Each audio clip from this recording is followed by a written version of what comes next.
जी अस्सलाम वालेकुम। फ्लाइट्स के मतलब जो सूरत है, सबसे ज्यादा असर जो फ्लाइट्स के ऊपर हो रहा है पाकिस्तानी, इंडिया, बांग्लादेश कहीं से भी आप बैठे हुए हैं, चाहे आप सऊदी अरब से जा रहे हैं इन कंट्रीज में, चाहे आप पाकिस्तान, बांग्लादेश, इंडिया से Saudi Arabia, मस्कत, Oman, Qatar, Kuwait, Dubai वगैरह कहीं भी आ रहे हैं, सबसे ज्यादा जो असर कराची के जिना इंटरनेशनल एयरपोर्ट पर सामने आया है। ये फ्लाइटों की तादाद और फ्लाइटों के मतलब जो ताज़ा तरीन सूरत हाल आ रही है, इससे आपको अपडेट कर दूंगा। मैं वीडियो का स्टार्ट इस बात से कर रहा हूं कि पेशावर, पाकिस्तानी पेशावर के लिए 15 तारीख तक, जी 15 मार्च तक ये फ्लाइटें मनसूख हैं सऊदी एयरलाइन की। ये अगर किसी भाई की सऊदी एयरलाइन की टिकट है तो वो कंफर्म करके एयरपोर्ट जाए, वरना टाइम वेस्ट है, पैसा वेस्ट मत करे अपना। अच्छा जी, बहरहाल सबसे ज्यादा असर कराची के जिना इंटरनेशनल एयरपोर्ट पर देखा गया, जहां Dubai, Abu Dhabi, Doha, Sharjah, Kuwait, Bahrain, Saudi Arabia तकरीबन 40 से ज्यादा परवाजें मनसूख की गई हैं। और टोटल फिगर की बात कर लें वे 578 फ्लाइट्स अभी तक मनसूख यानी कि कैंसिल हो चुकी हैं।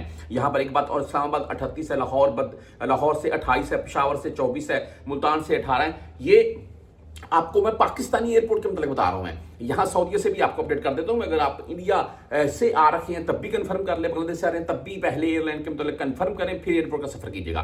पाकिस्तानी एयरपोर्ट्स के मतलब मैंने ताजा तरीन सूरत हाल से आपको अपडेट किया है कि भाई कितनी 578 तकरीबन टोटल ओवरऑल पाकिस्तान से फ्लाइट से मनसूख हो चुकी हैं, कैंसिल हो चुकी हैं, ये गुल्फ कंट्रीज की ही। जी अच्छा, आप सऊदी में मौजूद हैं, अगर आप पाकिस्तान जा रहे हैं तब आपको बता देता हूं मैं, अगर आप पाकिस्तान गए हुए हैं, इनमें बड़ी तादाद जो बताई जा रही है वो उन्हीं की बताई जा रही है जो हम जैसे परदेसी भाई यहां पर मेहनत मजदूरी के लिए आए हुए हैं और पाकिस्तान से या तो न्यू वीजा से आ रखे थे, जिनके वीजा स्टैंप हो चुके थे, आगे वीजों का इशू चल रहा है। लेकिन इंशाल्लाह जैसे ही ये मामला ठंडे पड़ेंगे, इंशाल्लाह जल्द हो जाएंगे और उसके बाद जो वीजे आपके रिजेक्ट हो रहे हैं, कैंसिल हो रहे हैं, वो भी स्टैंप होना शुरू हो जाएंगे। मैंने बोला इसी वीडियो में थोड़ा सा देता चलूं आपको वीजों का मतलब। अच्छा, जिनके वीजा स्टैंप हो चुके थे, वो न्यू वीजा से आ रखे थे या छुट्टी पर गए हुए, यहां से भाई पाकिस्तान में फंस गए, यार खुदारा अब आप यहां किसी अपने दोस्त को बोले किसी मकतब में जाए, आप कफील कंपनी मुझसे से रिक्वेस्ट करें आपकी छुट्टी बढ़ाए, क्योंकि हमारी जो टिकट होती है वो छुट्टी से 4-5 दिन पहले की होती है,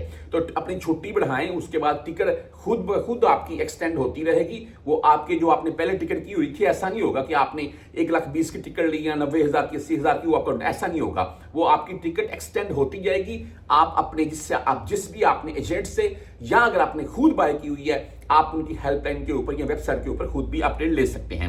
अच्छा, अगर आप यहाँ सऊदी अरेबिया से आप किंग अब्दुल अजीज ले लें, मतार खालिद ले लें, दमाम ले लें, जो भी यानी कि सऊदी का आप एयरपोर्ट ले लें, कोई भी एयरपोर्ट है पाकिस्तान के लिए, भाई फ्लाइट्स अगर जा रही हैं तो बहुत मखसूस जा रही हैं। अगर आप दुबई से सफर करना चाह रहे हैं तो दुबई से तो तकरीबन बंद है, एक आध फ्लाइट निकलती है, वो भी किसी इमरजेंसी की सूरत में और हालात को मद्देनजर रखते हुए। बाकी कुछ वीडियो क्लिप मैं आपको साथ में दिखाना चाहूंगा। मैं ये यहाँ दुबई के ये एयरपोर्ट बताया जा रहा है दुबई का, लेकिन इसमें कतर का बताया जा रहा है, दुबई का बताया जा रहा है, कुछ और ये ईरान का बोल रहे हैं, वो कुछ इसराइल का बोल रहे हैं, कंफर्म नहीं है। लेकिन भाई ये कंफर्म है कि दुबई एयरपोर्ट के नजदीक जो मामला सामने आया है, तो भाई इनको मद्देनजर रखते हुए अगर आपकी वाई वाली टिकट है या आप दुबई से सफर कर रहे हैं तो भाई बिल्कुल मत करें जब तक कि आपको कंफर्म ना हो जाए। और सऊदी अरेबिया से अगर आप सफर कर रहे हैं या सऊदी अरेबिया पाकिस्तान से आना चाह रहे हैं तो आप हेल्पलाइन के ऊपर, आप अपने एजेंट से या वेबसाइट के ऊपर फ्लाइट्स के मतलब कंफर्म